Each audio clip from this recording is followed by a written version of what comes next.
السلام علیکم first year. آج ہم نے فتح مکہ کے حوالے سے پڑھنا ہے. فتح مکہ کب ہوا تھا اور اس کے پس منظر میں کیا تھا، کون سی وجوہات جو تھیں وہ کار فرما تھیں. سب سے پہلے ہم دیکھتے ہیں کہ فتح مکہ کب ہوا تھا. یہ 8 ہجری 630 عیسوی کو ہوا، اور اس کے اسباب میں سب سے پہلے ہم دیکھیں گے کہ حق و باطل کی ایک فطری کشمکش تھی جو کہ اسلام کے ظہور سے پہلے جو تھی وہ چلی آ رہی تھی، اور جو تھی وہ کبھی بھی ختم نہیں ہوئی تھی، اور اس میں سے کسی ایک کو جو تھا وہ غالب آنا تھا. اور جب صلح حدیبیہ میں مشرکین مکہ نے مسلمانوں کو عمرہ کرنے کا حق تسلیم کر لیا تھا، لیکن معاہدہ کے مطابق جب وہ وہاں پر گئے تو انہوں نے جو ہے وہ ان کو باہر چلے جانے کا کہا تھا، اور ان کو جو ہے مسلمانوں کو خانہ کعبہ کا طواف کرتے ہوئے وہ ابھی بھی فی الحال نہیں دیکھ سکتے تھے. اور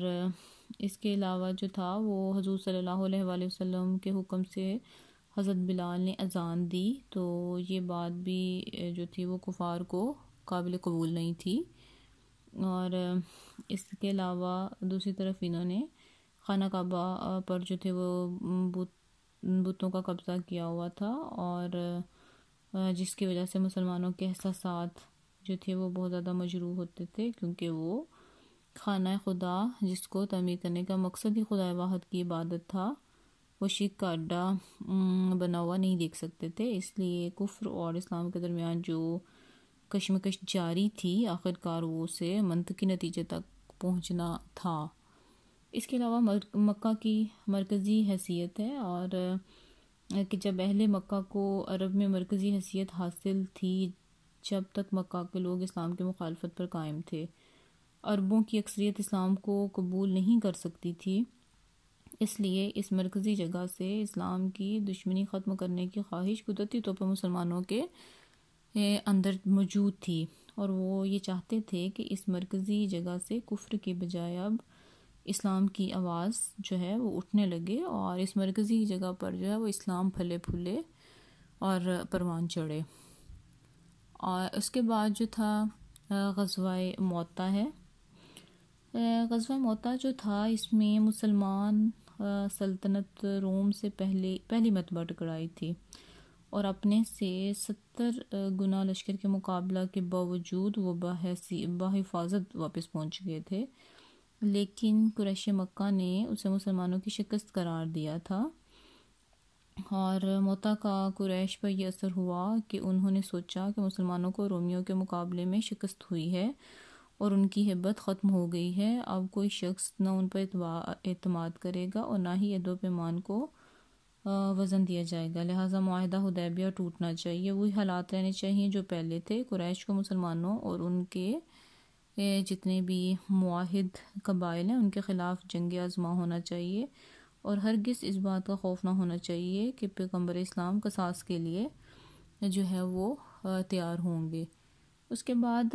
بنو خزاعہ پر شب خون اس کی ایک وجہ بنی تھی کہ صلح حدیبیہ کی روح سے قبائل عرب کو یہ اختیار تھا کہ وہ فریقین میں سے جس کے ساتھ چاہیں معاہدہ کر لیں، اور ان قبائل پر بھی صلح نامہ کی شرائط کا اطلاق ہوگا. چنانچہ بنو خزاعہ کے قبائل جن کے اندر قدیم دشمنی پائی جاتی تھی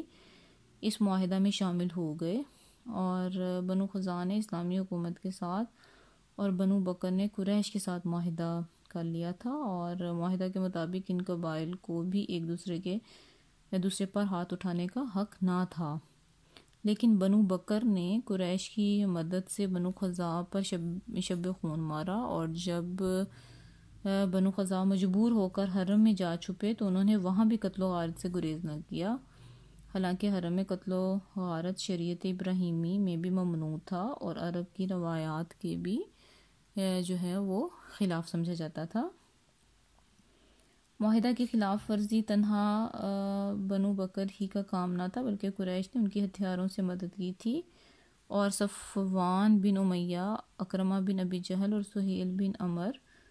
نے صلح نامہ حدیبیہ پر دستخط کیے تھے، خود حملہ آوروں میں شامل تھے. اور بنو خزاعہ نے اس ظلم کے خلاف آن حضرت صلی اللہ علیہ وآلہ وسلم سے مدد طلب کی، اور بدیل بن ورقہ اور عمر بن سالم نے بنو خزاعہ کی طرف سے مدینہ حاضر ہو کر آن حضرت صلی اللہ علیہ وسلم کو ساری جو ہے وہ صورتحال کا سے جو ہے وہ آگاہ کیا تھا، اور یہ بڑی وجہ بنی تھی جو بعد میں آگے مکہ کو فتح کرنے کی۔ صلح حدیبیہ توڑنے کا اس کے ساتھ ہی اعلان ہو گیا، اور نبی کریم صلی اللہ علیہ وسلم نے قریش کی بدعہدی کے واقعات سننے کے بعد انہیں پیغام بھیجا کہ 3 میں سے کوئی ایک صورت اختیار کر لی جائے، یا تو وہ بنو خزاعہ کے مقتولوں کا خون بہا ادا کریں، یا قریش بنو بکر کی حمایت سے الگ ہو جائیں تاکہ بنو بکر کو بدعہدی کی سزا دی جا سکے، اور تیسرا اعلان کر دیا جائے کہ معاہدہ حدیبیہ ٹوٹ گیا۔ اس پیغام کے جواب میں ایک قریشی کرتا بن عمر نے کہا کہ ہمیں تیسری شرط منظور ہے، اور قاصد یہ سن کر واپس جو تھا وہ لوٹ گیا تھا۔ اب اس کے بعد ہم نیکسٹ دیکھیں گے کہ جب یہ معاہدہ جو تھا وہ ختم ہو گیا تو اس کے بعد جو تھا اس کے کیا واقعات ہوئے، وہ ہم اس کو نیکسٹ لیکچر میں ڈسکس کریں گے۔